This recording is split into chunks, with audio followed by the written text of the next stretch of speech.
team doctors, who's going to speak to us about a topic that's close to my heart and close to everybody's heart, thoracic outlet syndrome. I think you'll find it very interesting. Thank you. Thank you. Okay, how often do you have a chiropractor in a room of surgeons?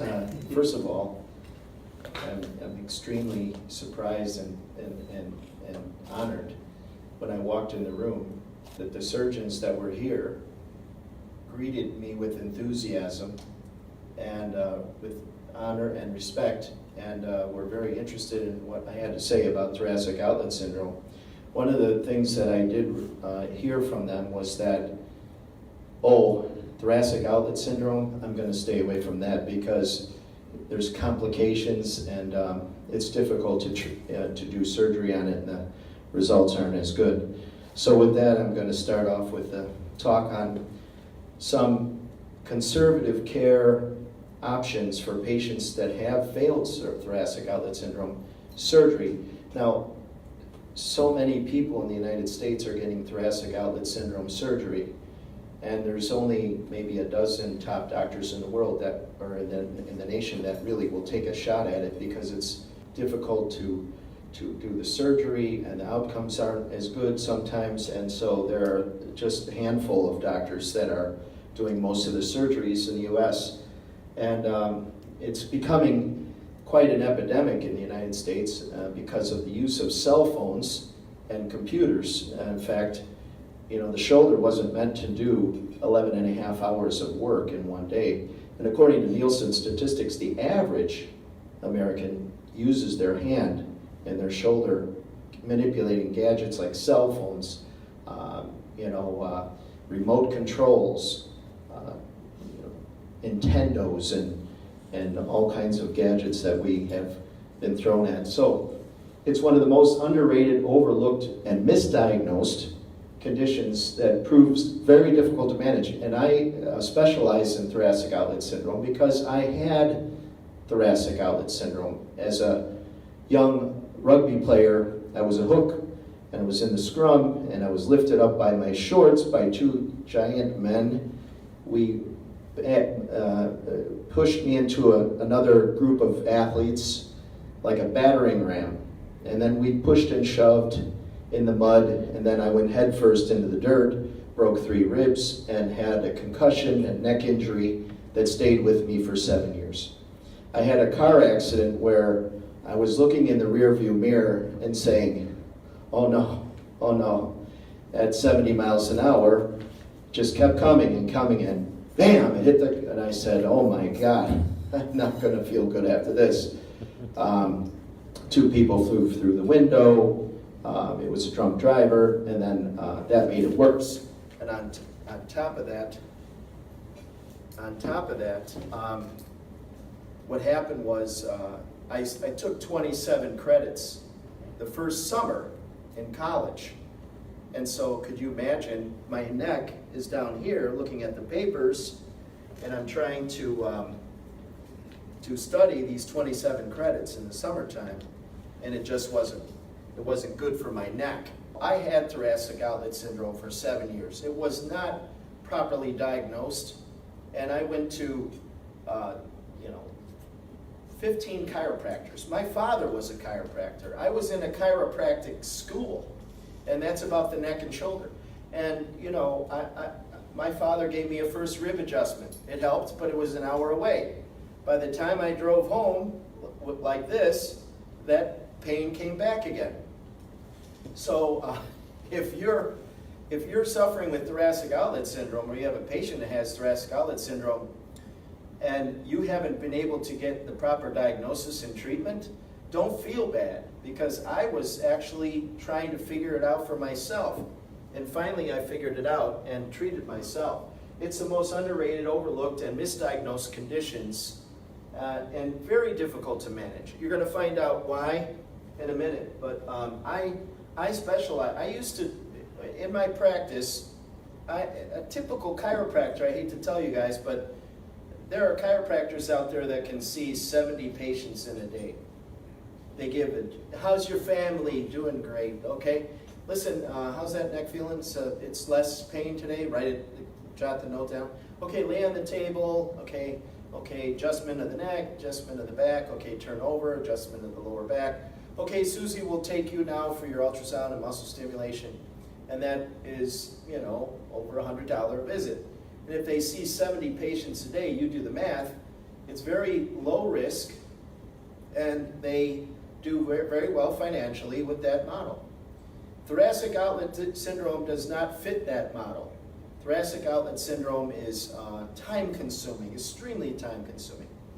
And it basically, you're talking about the average severe thoracic outlet syndrome for me takes about 30 hours of work, the average one, to remove the internal compressive muscle tension from the upper body to be able to open up the spaces where the blood vessels and nerves can pass safely. So the biggest reason for symptoms after surgery, now the surgery, what it is that you have the muscles like the core. In the surgery, they focus mainly on the anterior scalene, the middle scalene, and the pectoralis minor. The surgical removal of the first rib is also included. Obviously, it's because the scalene muscles are actually elevating the first rib up into the thoracic tunnel outlet, and then as the brachial plexus comes across, the first rib is clipping off the nerves of the brachial plexus, and also the artery, the subclavian artery and vein. So you have the initial sign of thoracic outlet syndrome is numbness or tingling in the 4th and 5th digit, because you're picking off the first thoracic nerve. And so a lot of times initially they're thinking it's ulnar nerve problem. People are getting surgery for that. And then, I had a patient, I work in the entertainment industry. I don't know if you folks know you're from Saudi Arabia and different parts of the world, Lebanon, Beirut. But Smokey Robinson is a very popular musician in America. And his band leader, I met him at a Steely Dan concert. I was working for the band. And he said that he had diabetic neuropathy. And he didn't think I could help him. So I said, I hope that you were misdiagnosed. I said, how did your symptoms start? And he said, well, it started here in these 4th and 5th digit. Of course, he said the pinky finger and the ring finger. And then I had the surgery for my elbow. Then it went to my middle finger and to my index finger. Then my whole hand was numb, and I couldn't grip anything. I lost my grip strength. And he had it for 5 years. And I just looked at him within 2 minutes of talking to him, and I said, you do not have diabetic neuropathy. Because as we know, diabetic neuropathy starts distal and works proximal. So what was happening is that the first rib was raising up into the brachial plexus and clipping off the nerves, and that's why his symptoms started here and rolled around the finger. So that's why it's commonly misdiagnosed. Or it's just not diagnosed. For instance, here's another thing, it's underdiagnosed because there are patients that come to me and they have thoracic outlet syndrome, median nerve entrapment, carpal tunnel syndrome, hyperabduction of the shoulder, because they've been in a real bad car accident.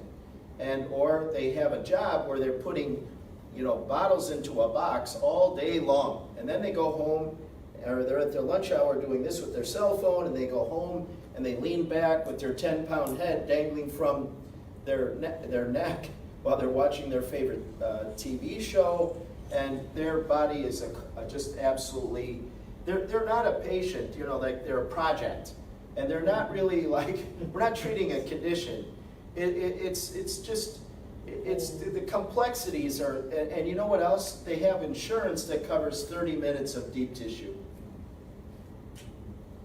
That doesn't cover the whole shoulder because it takes about sometimes 2 hours to go through these shoulders. Here's the thoracic outlet. Basically, the anatomy is you have the anterior scalene and the middle scalene that attach to the first rib. That's the interscalene triangle. And obviously, you doctors know that the subclavian artery and the brachial plexus come out between the scalene muscles, and the subclavian vein comes anterior to the scalene muscles. And then you have another area of compression, which is the clavicle and the subclavius muscle, which is very interesting because the subclavius muscle will lift the first rib, and at the same time, it drops the collarbone or the clavicle down into the outlet. So it actually rolls the shoulder down, the shoulder girdle, right into the outlet. And you know what? This muscle is not mentioned much in the literature. Why I know? Because I read all 2,500 articles on thoracic outlet syndrome, and I didn't see this mentioned a lot. This is one of the most brutal muscles to treat. If it gets swollen, it can actually invade the thoracic tunnel as well. Then you have the pectoralis minor. Now, this is called a tenectomy, where they do a surgical resection of the pectoralis minor from transaxillary method. And the problem is, they call it subcoracoid space here, because this is the coracoid process, and these arteries and veins go underneath the subcoracoid space. The problem is that the coracoclavicular or coracobrachialis and the biceps shorthead also attach on the coracoid process. So when you clip the pectoralis minor muscle, you're only getting one of the three, or actually one of the four muscles that will roll the shoulder down into the outlet. So the surgery cannot do a complete decompression. So the incidence of thoracic outlet syndrome is doubled. When I first started writing my book, Google tells me that the average is about, I'd say 35,000 people that were searching for thoracic outlet syndrome on the internet for a source of, some relief. Now it's up to 74,000 people searching for thoracic outlet syndrome on Google. Also, in the United States, we have the beautiful sport of baseball.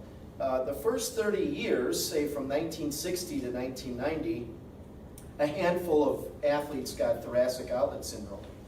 From 1990 to 2018, in fact, from 2010 to 2018, 56 Major League Baseball players got thoracic outlet syndrome.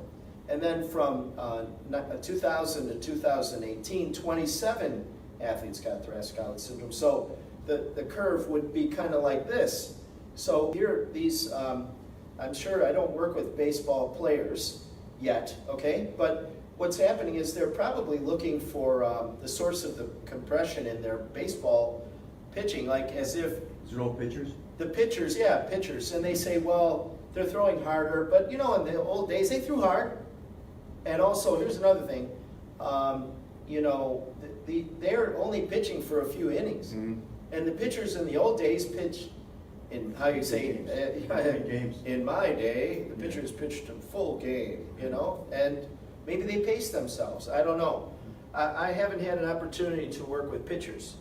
But I'm just saying that I will tell you this. I have been doing deep tissue and adjustments and a very thorough job, because when you work with a power lifter that squats like 965 pounds, 2 inches below parallel, you definitely need to get all the internal compressive force off the body to maximize the amount of force that we can get into that spring mechanism, so that he doesn't fail on the attempt at the National World Championships. So we're constantly checking for muscle tension, pathological muscle tension, to make sure that we have that spring system of the body opened up, wide open, so we can get the maximum weight into it when he goes down for the lift. Why did I choose this extremely difficult condition to be an expert in? I have to question myself every day. My hands, are very powerful. But I will tell you that it is, one time I was working on a patient, a 3-time Olympian, and she was bedridden. I really cared a lot about her. I was doing some pressure points on her, and I was gritting my teeth, and then all of a sudden, crack. Oh God, I had a pain in my jaw. My back molar broke in pieces. I was gritting my teeth so much from the work. It's just so much work. Now, these are the many names that it's called, and the cause of thoracic outlet syndrome is, when you look at this is from the websites of Baylor Heart and Vascular Hospital, Johns Hopkins, Washington University, you're going to find that the word compressed is used in every one of these definitions. Now, the only structure in the body that can compress anything is a muscle. It's the only structure that has a contractile element to it. So otherwise, you might have a Pancoast lung tumor, you've got a syringomyelia, or you have some kind of, where you misdiagnosed with MS or MD or something like that. But I'm just talking about if you say, okay, we know we have thoracic outlet syndrome, we have a compression of the shoulder girdle, the neck. We know that the only thing that can compress this area is muscle tension. These are the 16 different treatment approaches. Why do I know this? I went through 2,500 citations on thoracic outlet syndrome, and I listed them all. And so we're talking about analgesics, antidepressants, scalene injections, anti-inflammatories, painkillers, Botox, whatever's handy, gentle stretching of the scalenes, which is not recommended, attraction, nerve gliding, ultrasound and muscle stimulation, which we don't use anymore.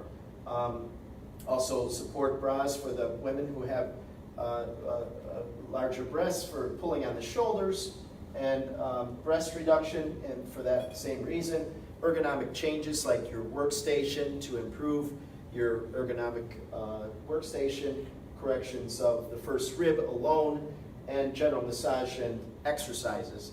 Which one of those actually will reduce the amount of muscle tension in the thoracic outlet? Exercising. None of them. Actually, exercise will put the patient at a greater risk, actually. The reason why people go to surgery is because, doctor, I can't stand the pain anymore, and they think that you are God and you can cut the pain out of the body. Isn't that what they think? And then, of course, that's not true. In fact, one doctor had stated that we don't expect the patients to actually be pain-free after thoracic outlet syndrome surgery. We just expect them to be improved. And so that was interesting.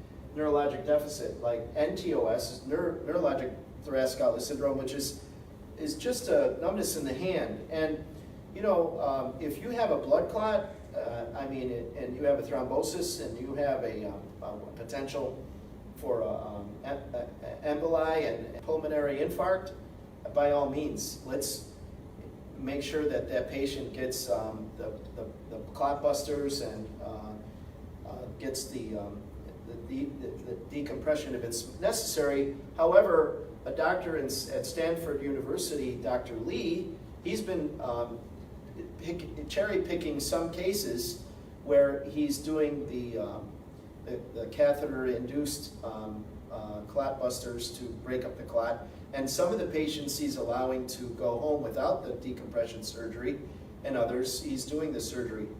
And he's finding that the results are quite good, even though they're not getting the surgery. So you don't have to do surgery on every case. And what about the thrombosis? We talked about that, Paget-Schroeder syndrome. We know that that's a blood clot that may release into a clot that forms in the lung. Sometimes they feel their hands cold. They have swollen hands, like when they put the ring on, they can't get the ring off in the morning because the backup of blood from the subclavian vein expands the size of the hand. And in fact, on that same patient I mentioned earlier, what had happened was his hand looked normal. And then I said to him, come in on Saturday, I'm going to do this 4 or 5 hour treatment to release the subclavian vein from the clavicle manually, so it was a lot of work. And so when I got done, I was enthusiastic about the results. I heard a big audible crack from the clavicle, and it released, and it felt the mobility was tremendous. It was a big improvement. So it was on a Saturday, so he went home, and on Monday he came in screaming, "Look what you did to my hand, look what you did to my hand." And he looked like it was skin and bones, like there was no fat, there was no muscle at all. Skin and bones. Well, obviously, it's impossible for complete atrophy to occur in 2 days. And I said, "Oh, good." He looked at me like, "What?" And good was because what had happened was he hadn't used his hands for 5 years. He had been misdiagnosed with diabetic neuropathy. So the subclavian vein was compressed here at the clavicle, and it blocked the blood from passing, you know, out of the arm. And so it covered up the atrophy in the hand. And when it was released, all the fluid came out of the arm and the hand and revealed the severe atrophy. And he said, what am I going to do now? I said, you have to exercise. What do I do? How do I do? Play piano. He looked at me, and I thought he was about to cry, you know? Because he was an expert piano player. He played on over 200 record albums and almost 35 #1 hits, and Motown was his employer. He was a studio musician and played with some of the best in the world. So he was enthusiastic about his recovery. So these are some of the signs that you'll see. You'll see some veins, and to work on them is another, like I said, daunting experience to try to break up this chronic muscle tension. And this is the way it looks when they first enter the office. Usually that's what they show you. They have that pain in their upper back. And here is, like I said, the shoulder girdle is actually built on a spring system. So, you know, like when you have a secretary that works a computer, just sits there and gets thoracic outlet syndrome with compression of the blood vessels and nerves. Then you have a football player that runs full speed and another football player that's running full speed, and they shoulder tackle each other, bam, like that, and they get up and they walk back to the huddle. Because the shoulder girdle is developed with muscle exercises, specialized exercises to develop the shoulder and the neck area in these football players so they don't get a neck injury. So you've got the trapezius muscles and the levator scapula that actually suspend the shoulder girdle over the outlet, so it's like the roof. The roof is suspended above the outlet, and when you push down in your shoulder, you can feel this kind of like recoil. You know, that's a spring recoil, because this is not a lever system. This is not a lever system. This is a lever, and this is a spring. And you have extension springs like bungee cords. These are like extension springs. And so this is built on a spring system. And so that's why when I was getting treated for 7 years, I was getting treatments that worked on lever mechanisms, you know, healing treatments, but not decompression of the spring.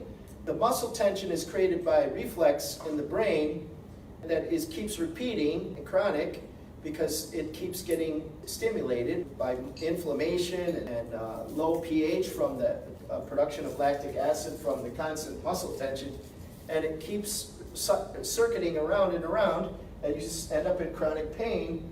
But you can't do just therapies like for inflammation, because it's almost like this. If you have like a glass of water, hot water, and you put a tea bag in there, you can't suck the tea out of the water where the tea is, you know, because it just goes right back in again. You know, it's like the body is a bag of fluids. And so when the inflammation forms, you put ultrasound on there, it just goes right back into the area again. Also with deep tissue, when you do deep tissue of the area is kind of stiff and doesn't move a lot, so it's not good circulation. So when you do pressure points, you push the inflammation out, and then it sits there in the interstitial space, and it just goes right back where it came from and fills up the muscle again. So there's tricks to this that have to be applied. Here are the muscles that support the shoulder girdle to ensure that the shoulder does not drop, the roof doesn't fall into the outlet. Excuse me, what is the other muscle? That would be the levator scapula. This one right here, levator scapula. Yeah. And this one is the upper trapezius and the middle trapezius. The lower trapezius actually pulls the shoulder down into the outlet. Okay, now the causes of thoracic outlet syndrome, these are the listed causes in the literature. I call these super spasms. They're not like trigger points, you know, like people, oh, trigger point therapy. These are like rock hard, powerful spasms, like muscle tension, like you put your thumb in, it feels like a piece, like you ever put your, like honey is the steak thawed out, or excuse me, some people don't eat steak, but they push in, there's soft part, and then there's a hard part inside, the frozen part. Nope, it's not thawed out yet. Okay, let's leave it go a little longer. And so what I feel when I push, I feel the soft part and I feel the hard part is the muscle tension. Okay, so Then you have something that grows into the outlet, like scar tissue or a pancreas lung tumor. But that's secondary. If you've got a pancreas lung tumor, you're really concerned about the pancreas lung tumor, and you're not concerned about the thoracic outlet syndrome as much.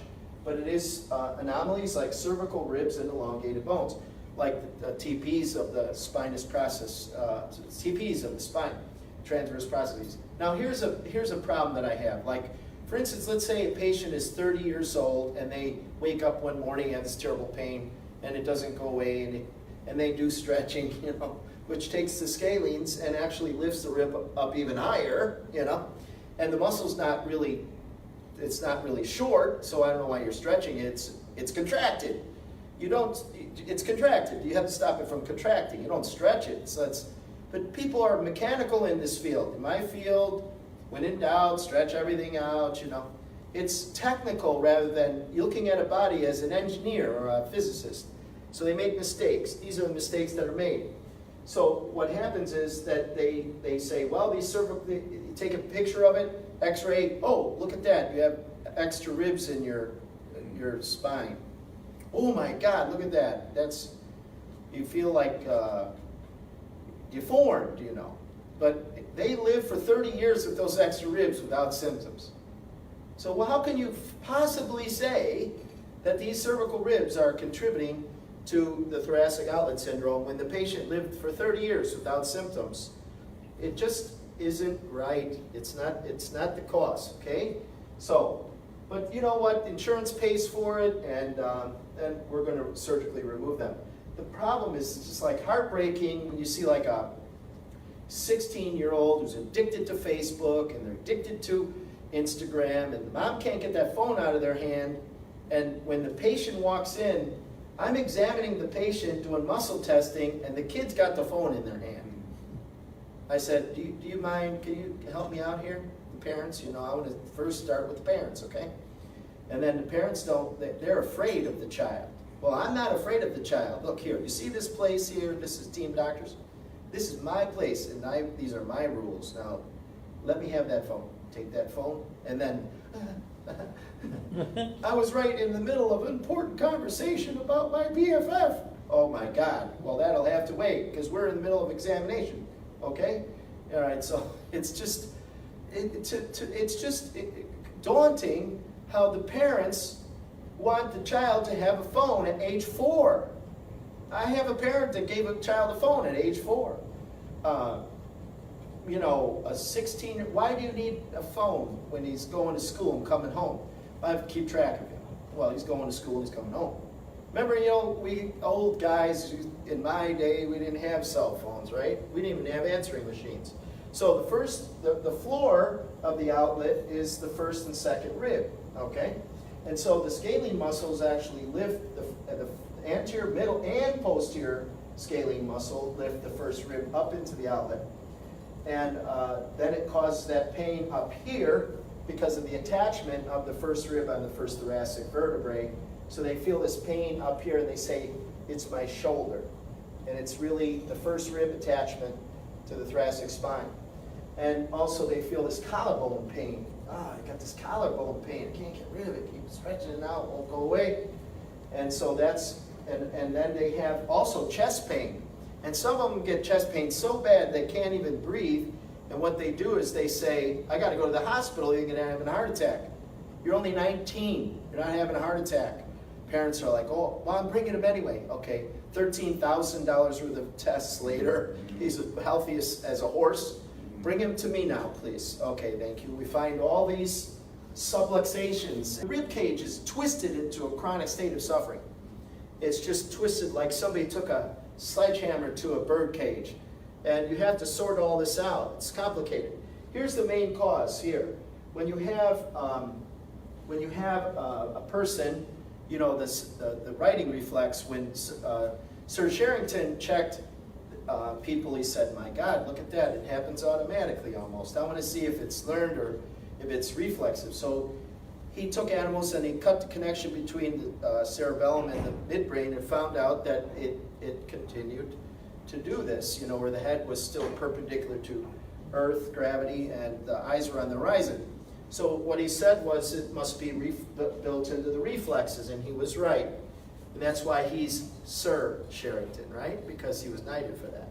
Okay, now, once that muscle, let's say if I'm leaning to the side, working my computer like this, and my head is perpendicular to earth, but I'm leaning, that means my scalene muscles are contracting continuously for however long I'm leaning. Now, a patient will come in, say, have thoracic outlet syndrome on the left side. And I tell the wife, I say, well, he probably sits on the right side of the couch. And she says, how do you know this? Because if he sits on the right side of the couch, he leans to one side. So you have sustained contraction of the muscles that release inflammation. The nociceptor nerves pick up the inflammation, and it trips that circuit that keeps this whole thing going and going and going. And these are the postures that seem like they're not complicated, it seem normal, but this is a 10-pound head on a thin neck that's never been trained. That's why thoracic outlet syndrome is 4 times more likely in women than men, because they have thinner necks. And this is what you're seeing here. Okay, here is where the shoulder girdle actually rolls into the thoracic outlet. You have the subclavius muscle, as I mentioned before, that actually, when it's tense, it lifts the rib up into the outlet, so it pulls the floor up into the outlet, and it drops the shoulder down into the outlet. So it's unique because it does both lift the floor up into the outlet, and B, drops or pulls the shoulder, the roof into the outlet. Then you have the pectoralis minor and the coracobrachialis and the bicep short head. When you put your hand on your shoulder like this and you lift your hand up to look at your cell phone, you can feel the muscle, pectoralis minor muscle contract, but also when you lift your shoulder like this, you're using your bicep short head, and when you pull your shoulder closer to your body, you're using your coracobrachialis. This is the exact position that you use to work your cell phone. So these 3 muscles here and plus the subclavius, pull the shoulder down into the outlet that causes the compression of the blood vessels and the nerves. Where is the coracobrachialis in this? Coracoid process here. Coracobrachialis is right here. This is the short head of the biceps? This is the short head, yes, that attaches to the Is the coracobrachialis. coracobrachialis next to it? The coracobrachialis is medial. Conjoint tendon, so they are both together. Yeah. Okay. And they attach in the coracoid process. Okay. It's good to have the Orthopedic. doctor who's also probably, memorized Gray's Anatomy for us. Thank you very much. So these congenital anomalies, we talked about the cervical ribs, but also we have neck injuries with auto accident cases.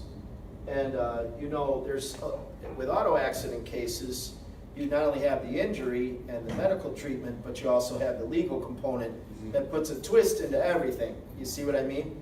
I think that's where fibromyalgia actually came from. When I was in practice, the lawyer said, well, what do we have? He said, we going into court. I said, he's pretty good, he's not really in a lot of pain. Will he have pain in the future? I said, yeah. Well, what do you call it? Fibromyalgia. It's like a pain, it's achy. Okay, we'll put that down. And so all of a sudden it got a life of its own. It took off, and nobody really knows how to diagnose it, what it is, but they have a drug for it. Yeah, right. It's Lyrica. Yeah. Okay, now people with fibromyalgia will be angry with me, and they will lash out at me. They'll throw me out of the Facebook room, block me if I say that fibromyalgia.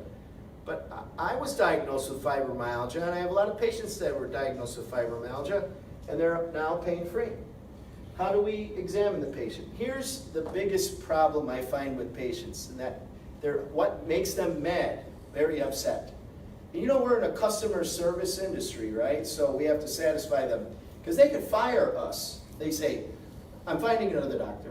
The patient wants you to touch them, okay?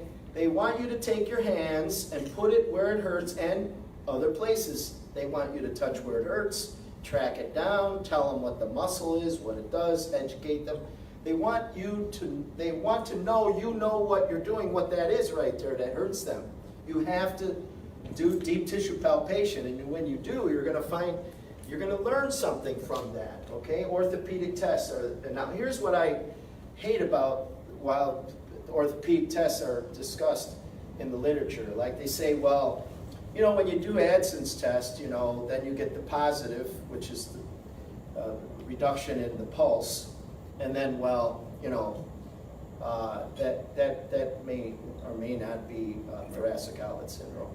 I don't care. You know what it is? It's a finding, okay? It tells me something's going on here. You know, I don't really have to have a, quote, perfect positive or perfect negative.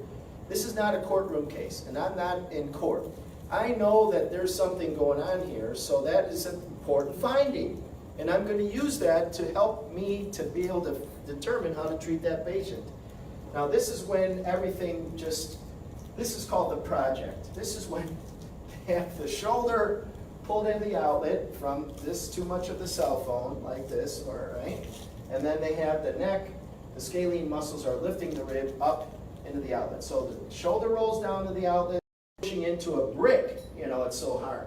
And when you press on it, they make this face like this, you know, and they grimace, and it's just all this inflammation is soaking in that muscle, and it keeps it into spasm. The other muscles are latissimus dorsi. I find that I lay them on their side. I examine patients when they're sideline. When they're laying on their side, I lift the shoulder and the arm up, and then I have access through the underneath the pectoralis major to get to the pectoralis minor by rolling my thumb off the rib cage, and I catch that pec minor muscle, and it sharp stabbing pain when my thumb rolls across it when they have a pec minor spasm. And for the latissimus dorsi, it's up underneath here where the lat attaches to the upper arm, posterior upper arm. And that's shooting terrible pain as well. Sometimes they'll have a teres minor subscapular muscle as well, a spasm, which is right up in here. And the way I get to it is their arm is up, like they're laying on their back. I'll traction the shoulder out, and I'll pull the scapula away from the rib cage and bring my thumbs up underneath that subscapular muscle and find that. The Adson's test is one of my more popular, because what I do with that one is now from here, then I'll ask them to turn their head to the involved side, and that is when you have like a real swollen scalene complex that when you turn, the torsion or the twisting of the scalene muscles and the swelling will cause the pulse to drop, so then I know it's in the scalene muscles. And then I'll have them take a deep breath and hold it, and then usually that's, at that point we know that we have an elevated first rib. You should be able to take a deep breath and not have your rib cage cut off your blood supply to your arm. And so this is the way it looks when we do it, and here's a hyperabduction test. Now here's a problem I have with vascular studies, like when you do a dye infusion of the veins, and then you do a test to determine the patency of the subclavian vein. You're going to take, you know, the first image like this, and the second image is like this. Okay. Now I had a football player from California that came in they were getting the test at a hospital in Texas, which I won't mention any names, but the doctor said that there was occlusion of the subclavian vein at that point. He's 19 years old, okay? And then they said, well, that his father was an MD and he was working in Thailand on stem cell research, and he was asking me a second opinion. And I said, well, this doctor said he had scar tissue that had to be surgically removed, and he's only 19. I'm questioning that, and also, I don't see the word scar tissue on any of these tests. So I said, well, where did he get that from? I think he made it up.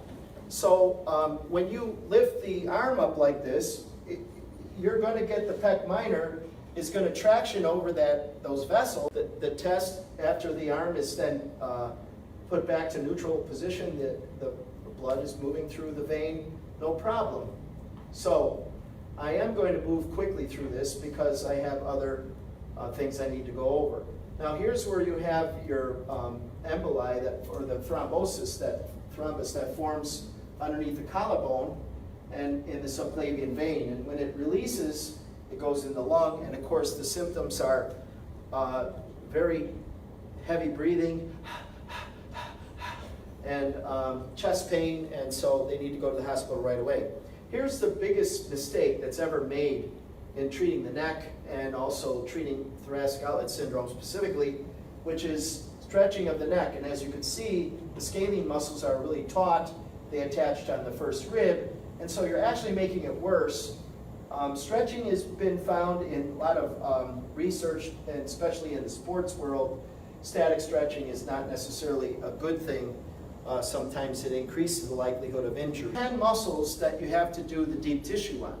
So if you look at the applicator, it's the thumb. It's a thumbprint, like you call the Chinese inch. And you're going to put pressure on the muscle, and you're going to say, how does it feel? It feels painful. Oh, it's hurting terrible, like a 10. And then it starts to subside in chunks, like it goes down to a 7. Okay, it's a 4 now. It's a 2. Okay, it's gone. Okay, then we move over 1 inch, and we just methodically go through the body inch by inch and remove the internal tension from the muscles that are compressing the outlet. As long as 3.5 hours to get through one side on a really tough ingrained case. So the biggest problem that we have is that we don't do enough treatment, and each visit we don't do enough treatment. If you're only doing 30 minutes, maybe you can only get the scalene muscles, okay? And then the shoulder is still pulled into the outlet. Also, what about the trapezius muscle, which is in terrible spasm? Here's what happens when you release muscle tension from splinting. When the muscle is contracted as a spasm, it can't contract anymore. You know why? Anyone know? When a muscle is in a spasm, it's contracted, right? Why can't it contract anymore? Because it's already contracted already. You don't have more sarcomere length left. That's right, and no more sarcomere length. The Gray's Anatomy instructor, he's a brilliant man over here. He is smart, but I never thought of that. Very good.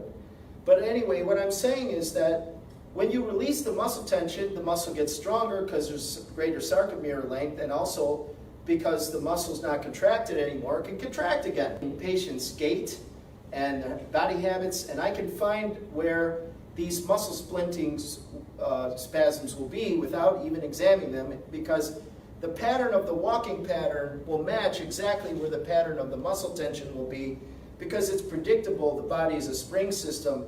When you look at it that way, these patterns always match 100%, usually 100%. And at the Royal College of Physicians and Surgeons, my computer didn't work again. So I just had a doctor walk towards me, and I pinpointed all the problems with his lower extremity, 100% accurate, just by watching him walk. And I did it at the Bumrungrad International Hospital in Bangkok, Thailand. And there was this older doctor, he was sort of looking over here like, you know. And then when I did that, he got up and he was paying attention, you know. Because he said, how did you do that? And he said, you do it again. They brought another doctor up, and this was at the SENS conference in Cambridge, England, where I had a doctor walk and I pinpointed exactly what was wrong with him. And I can tell you what your bad habits are based upon where the muscle tension is in the shoulders. Like we had mentioned before, if it's on the left side, you're leaning to the right too much. So you have to go back and look at what you're doing at home to find out why that's happening and stop it. Because if you continue to do it, all the treatment I do is failure, is going to fail. And you know what? I don't like failure, you know. I don't do well with it. And I have to say, look, I'm doing everything right here. And after doing this for 30 years, this should get better. But it's not. So what's happening at home? And then we go through it. So this is how they do the surgery. This is the transaxillary surgery, where you remove the first rib and the scalene muscles from under the armpit area. And this would be the supraclavicular approach, where you're doing this incision on the supraclavicular area and removal of the first rib. And I don't do these surgeries, as you know. I'm a conservative care. So this is what they tell me. They can get at the blood vessels better to do stents and repair of the subclavian artery and vein if necessary. So, like I said, these muscles drag the shoulder down to the outlet. We forgot the subclavius. But you're only surgically resecting one, so it's not possible to get a full decompression. So a good result from surgery is actually improvement, not necessarily total cure. And we can see that because you can't cut all the muscles out of the shoulder. Because the whole shoulder's in a spasm. You know, when they come in, they're like this. They're like, I can't move, it's terrible. And you know, you can't remove 3 muscles and actually reverse all that tension. And so here's where you say 90% of the patients that got surgery had success. Now, success is determined based upon excellent, which is almost no pain or pain-free, good, where the major symptoms are reduced, and then fair, where the major symptoms are still there, but they're reduced a little, and then some of the minor symptoms are gone. So fair means the patient comes out of surgery, still has some major symptoms, somewhat reduced. Poor means they didn't have any improvement at all. But the patient doesn't think that fair is success. When they come out of surgery, you say it's success because you dropped some of the symptoms. Patient's like, I thought I was going to be pain-free, but I'm not. And then they come to me. This one compared the surgeries to patients that were work-related and non-work-related. And that was what I told you before, that the variable is the attorney, right? I don't know if you work in workers' comp, personal injury, but the twist comes from the lawyer. And also the possibility of achieving some financial gain from not feeling too much better or not going back to work. And unfortunately, this throws the statistics off dramatically. 28% failure rate in the primary surgeries. Now, 42% if they develop symptoms after overuse or work-related injury, and 26% after an auto accident. 75% failure rate with cervical rib resection without first rib resection. So if you have the statistics say if you have a cervical rib, you should remove the first rib as well. 34 operations were performed for recurring thoracic outlet syndrome after they had the surgery that failed. 84% felt great the first 3 months. Well, of course they do. They're on OxyContin, okay? And so what you find is that they've taken well, how do you feel? I feel great, I feel good. And initially they do because they're still on the medication. And they're watching themselves. They're careful what they do. After after a year or two, they got to get on with life and move that shoulder and start. They got bad habits with the cell phone. And if they're not educated properly on the bad habits, then the problems come back. After 3 to 5 years, 50% of them had recurrence after the second operation. 50% success rate. 41%, only 41% felt better after 10 to 15 years. So when they did a reoperation, then the success rate went to 84% overall from the initial surgery and the second surgery, but they had to have 2 surgeries to get the 84% success rate, and there's still 16% after 2 neck surgeries, 16% are still not better. And those 16% come to Dr. Stoxen, okay? And I have to figure out how to help them.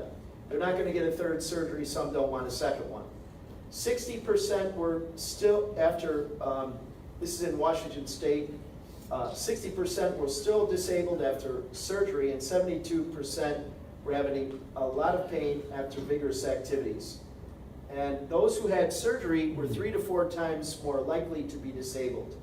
So this one, after 409 operations, 21% had complete relief. Good relief was 32%, fair relief was 25%, and no improvement was 22%. Now, fair relief means you still have the major symptoms. Yes, this is my boss, Jameson. William Jameson, from Yeah. London, Ontario. Yeah, Jameson. Yeah, and so if you think that having the major symptoms after thoracic outlet syndrome surgery is still a success, if you don't think it's a success, then the recovery, then the improvement was only 53% of the cases were actually a success, not 78%. 254 surgeries. Success was defined as 50% reduction in symptoms, just 50%. You feel half better, 50% better. The primary success rate was 46%. After 2 surgeries, 64% had improvement. Now this is after 18 months of follow-up. So how do you feel about surgery that does not provide 100% relief? This is what really boggles my mind, because this retrospective study said these people had 36 operations. 85% of them said they would still have the surgery, but they were still in pain, or they were actually worse. So why, I don't know. Now here's what this is what the topic of the talk is all about. That was a sort of a lead-in, and this is the secondary surgeries we can see do improve cases. You're having 2 surgeries on the neck.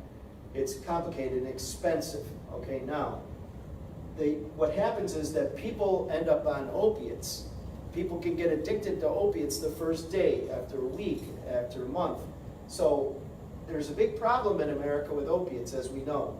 In this study here, 55% did not require opiates before the surgery. After the surgery, 53 did not require opiates. So people had to be on opiates after the surgery. 3 months after the surgery, they're still on the opiates. And 81 of them did not require opiates for thoracic outlet syndrome after 6 months.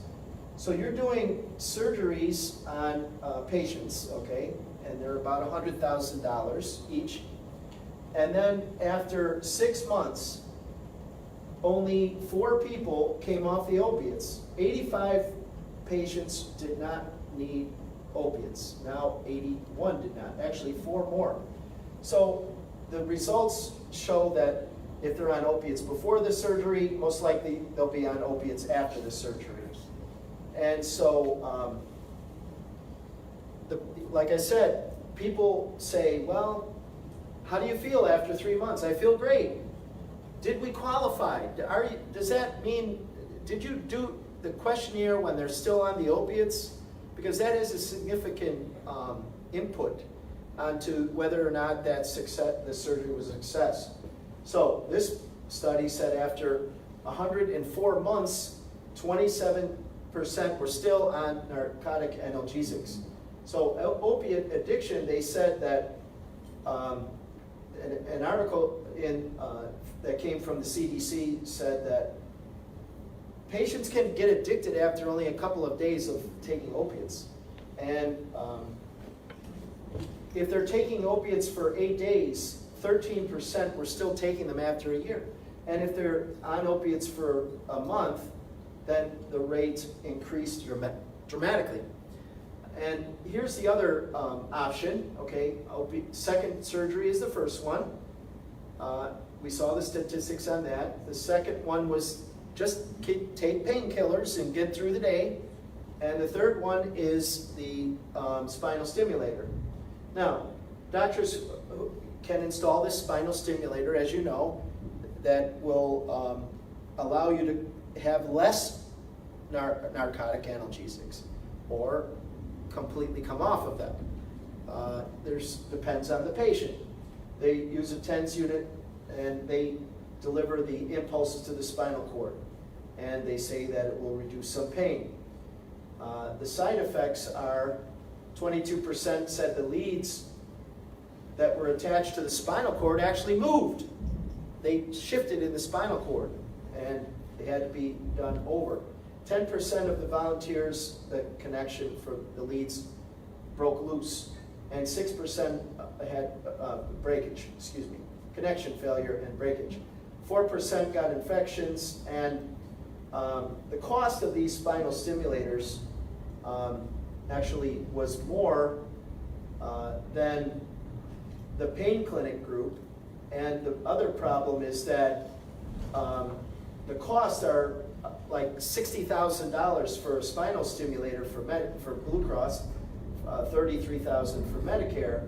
But the problem is that if you have like a workers' comp case and they say, well, or a car accident case, well, we're going to put this spinal stimulator in, and then the lawyer, he closes the case down. So you get your settlement check. This is what I see. This is coming from the trenches. You get your settlement check, and you go, oh, it's a good amount of money, and it's a trade-off between being in chronic pain and having the extra money to deal with this pain. The problem is that the costs continue after the settlement has been achieved and the money's in the pocket. Typically, the patient comes off of their insurance because they're fired from their job, or they cut them loose as part of the agreement, and the patient is still seeing a minimum of $5,000 per year and up to $21,000 per year in maintenance of the spinal stimulator. And so the costs, they forget. They didn't tell the patient that. So what I developed was a new way of looking at the human body as an integrated spring system. And what was kind of weird was that when I thought of this new model, I Googled everything spring and recoil mechanisms, and I couldn't find anything on the internet. And I couldn't find anything in the research. So I said, what did I come across? Something new? Then I found that the Harvard University did have a model called the spring mass model, but it only was from the hip down to the ankle, not the foot and not the spine. And they modeled the body as a mass, so it's a spring mass model. The body is a mass, the spine is really a torsion spring that has damping, and like baseball players, torsion spring, hockey players, torsion spring, kickers, running, like if you take the back foot, you watch my ankle, when I reach forward with the front foot, my back foot is in a torsional state and it twists off the ground. That's where the training that's the secret to the training. That's how come I have so many successful boxers that win titles from my training, because I train the body in torsional movements and from the foot. So the spring engineering explains better how we absorb impacts. Like, I'm a barefoot runner. So I'm a crazy doctor. I run barefoot in Chicago right on the street without any consequences whatsoever because I know how to do it. I use a spring system of my arch mechanism, my whole body, and I love it. And it gives me a sense of that if I can run barefoot on the concrete, I am not going to be in a wheelchair, okay? All right, very soon. Spring engineering explains how we recycle energy better. What runners do in the marathon is they just go into a controlled fall and they bounce off their elastic elements. So they actually don't push the body across the ground. That's what we think, but they don't. In fact, the Japanese did some research where they put a diagnostic ultrasound on the calf, and they found out when we land our weight on the limb, that the muscles come to one length in the calf, and they don't change their length throughout the entire time we're transitioning the weight across the leg, which means that the muscles are just tuning the tension on the spring to maintain the body parts in alignment with gravity so that there's no wobble to the limb, okay? The secondary thing is that there's something called spring stiffness and spring compliance. This is spring compliance when I'm jogging. If I want to run faster, I merely tighten up, and then I've got spring stiffness that maintains the bones on top of each other, plus gives me a better ricochet off the ground. So I look at the shoulder as a spring suspension system. And the roof and the floor are held up by the trapezius and the levator scapula muscles. And what I do is I first flush out all the inflammation, because I know that's going to trip that circuit with the inflammation and the nociceptor response. So I use this big, powerful vibrating massager to blast this tissue, and I use it on an angle, and I plow, it's like a 4-inch head, and applicator is soft, and I plow that inflammation, and I move the fluid through this area to get it away from, the inflammation away from the muscles, stimulate circulation, bring oxygen to the tissue to shut off the lactic acid response, and the pH will rise. They found that a lower pH actually creates problems with the acetylcholinesterase enzyme not being able to neutralize the acetylcholine response, and so that's why the muscle continues to contract, and that's why our bodies are locked into a chronic state of suffering from both the lactic acid and the inflammation. Second thing is that once this is all nice and all the blood is moved through here, we do like 45 minutes of power massage, really get it loose and soft and blood flowing. It's like a river. So when I do the deep tissue like here I'm doing on the subclavius muscle, if I push the inflammation out of the subclavius muscle, it'll go through the lymph ducts as well as through the circulation out of the region. Then I'll follow it up with this is how I do the scalene muscles. I'll actually have the patient laying down, and I'll come up from underneath and lift up, because if you push down, the patient splints this way against you. If you pull from underneath, they just lay their head down and it lays on top of my hand, and I get a lot better treatment that way. And then this is how we do the pec minor. As I mentioned, the patient is side-lying. My thumb comes off the ribs and finds that pec minor that's attached to the coracoid process, and I run right through here. That football player I told you about that was told he needed surgery, he was the #1 quarterback in California, broke all the records. He got a $50,000 scholarship per year, and they were going to do surgery and let him off of his scholarship. His father said, his father used to fly from Thailand to America to watch his son play in high school. So you would have to think that he was very concerned. I did 6 hours of deep tissue on his pec minor in one day, and that's what we cleared it up. The reason why I had thoracic outlet syndrome was doing one-arm dumbbell press with 80 pounds. I mean, you'd imagine that at $50,000 a year athlete, this was at SMU, that they would have somebody watching him in the weight room, but they didn't, and he made all these mistakes. This is how I treat the bicep short head and the coracobrachialis. And as we mentioned, it's going to take 2 to 3 hours perhaps to get one shoulder treated properly. We're not watching the clock, we're getting the job done. Then we have to restore the joint play.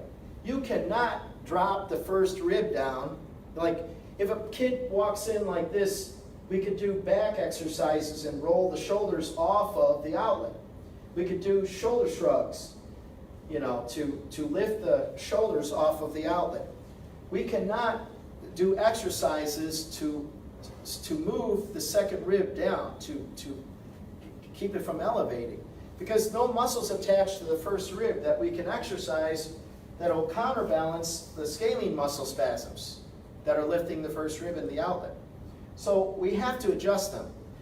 You guys have been really nice to me, the doctors here, and I appreciate that, because we all have our thing. We help patients, and you've been very nice to me. I'm in a room full of surgeons. I'm a chiropractor, okay? When I move that first rib, there's a very loud, audible sound, and I can actually feel that rib moving under my hand. It just feels like it's moving like this much, and sometimes 2 or 3 will move. And when the patient gets up, they feel a lot better. Now, if that scalene muscle has lifted that first rib up and there's scar tissue there, if you don't start getting the mobility back in that first rib, you're never going to get the patient better. Now, this is coming to the end of my talk. I hope you don't mind. This was something that was developed in 2004. One of the Wiggles came into town to Chicago. And Anthony Field, I can talk about it because he wrote a book about it. It's published by Wiley and HarperCollins, if you'd like to take a look. It's called How I Got My Wiggle Back. And they are children entertainers. And Anthony had chronic pain, and his body was full of inflammation. and he had back pain and leg pain, knee pain, hip pain, neck pain, shoulder problems. So he had massive inflammation. And what it did was it contributed to clinical depression. Because if you know, he went on television and said, this chiropractor cured me of clinical depression. I was like, oh my God, you didn't just say that, you know? And I was thinking, well, I'm going to have an onslaught of people come after me about that. Well, here's what they said. You know, we heard that you helped Anthony out of depression, so we would just like you to give a talk on that at our national convention in Australia. And I said, okay, I know how it works. It's the inflammation that reduces the production of serotonin, and that contributes to the depression. But I didn't have the science, so I read 3,200 papers, and I created the science, and I gave the talk. Well, the doctors were very excited about it. From Perth, there was some other doctors from the United States who said, that was a very good talk, and I didn't think that musculoskeletal inflammation, we never thought about musculoskeletal inflammation that could get into the brain, and gut inflammation, and create these feelings of anxiety and depression, and also contribute to the possible risk of Alzheimer's, Parkinson's, you know, and so brain fog. So I said, well, thank you very much for giving me that. But this is what we did with him. I said, well, come on in, and we'll start at around 10. We got done at 1. We did deep tissue and vibrating massage, and then I said, go, we have some lunch. Got anything to do in the afternoon? No, after the show. I said, come back again. How do you feel? I feel great. Okay, let's do 3 or 4 more hours of treatment on you. Go get some dinner, and we'll resume. And so I treated him from 8 o'clock until midnight. I was tired, he was tired, and went to bed. The next day, we started up again. I did 20 hours of treatment on him in a weekend. That's not the standard of care, is it? That's not like typical, well, do you want to get better fast, or are you really fast? Okay? Now, people think that I go to cocktail parties and hand out my business card to celebrities. I've treated almost 2,000 of the top entertainers in the world and their handlers. I've worked on 150 tours with top entertainers. I've worked for the Kanye West tour, the Mariah Carey tour, Alicia Keys tour, you know, Bette Midler tour. You know, we can go on and on and on. Backstreet Boys, Cirque du Soleil. And the reason is because of the results. And when you say, I'm going to do 30 minutes and you must be busy and I'm going to pull back and you do your thing, no, the patient wants care. So when we give them the treatment like this, you can actually pack in 2 to 3 weeks of treatment in 2 to 3 days. So you can actually reverse moderate thoracic outlet syndrome that get the muscle tension out in 3 to 4 days rather than weeks and months. So with that, I'd like to thank you very much for coming, and everybody who's tuned in to the live stream. This has been live streamed through Facebook. Thank you. And if you have any questions, this is how to get a hold of me. Any questions? I think to summarize, thoracic outlet syndrome is a complex in its pathogenesis, because it's not only mechanical, it is between muscle spasm, many muscles involved, Right. and as a surgeon we used to treat them, but we always 100% send the patient to physiotherapist, maybe not to chiro because we didn't have chiro, but we send them for 6 months of physiotherapy. 3 out of 4 they don't come back, they're happy there. But 1 out of 4 they come back to us, still complaining. We know we cannot decompress, we cannot treat the whole 12 muscle around the thoracic outlet, but by cutting down the first rib and decompressing the subclavian, we cut the subclavius muscle, we cut the bone with the first and the second scalenus muscle. We made the thoracic outlet bigger, looser. So we have less chance of compression, but we have not treated the spasm. Right. Because the spasm irritates the nerve. And compresses the outlet. And you have a nerve plexus, the whole plexus is irritated because of the muscle spasm. So I think the issue is muscle spasm in this area. We help, because we help 50% of the patient, cannot help 100%. But I think it's much less traumatic to do physio and chiro and all kind of treatment. We should leave thoracic outlet syndrome surgery for vein. When you have vein compression, we resected the first rib, we resect the subclavius because the subclavius muscle is the one who compresses the vein. The vein is the medial structure. And for arterial case, we will live, or vascular surgeon live maybe 2-3 cases of arterial thoracic outlet in his career, Right. where you have false aneurysm and distal embolism. We also treat the first rib. We resected the first rib. They usually associated with cervical rib. We take the first rib, and we take the source of the embolus, which is the subclavian aneurysm. Neurogenic thoracic outlet syndrome, we are hesitant to do it because we cannot, unless the patient understands the mechanism. They do surgery, they do physio, they come to us for surgery, and they think they are cured. I think they should start with physio. We are kind of a helper, but they should carry on with good posture and good physio and good chiro. If they stop at surgery, they will relapse, most of them. Gives them the time, they go back to their iPad, their computers, their usual way of living, and another spasm, and that's it. But thank you very much, because you stressed the point of the floor and the roof. Most of surgeons stress the point of the floor. We forget the roof.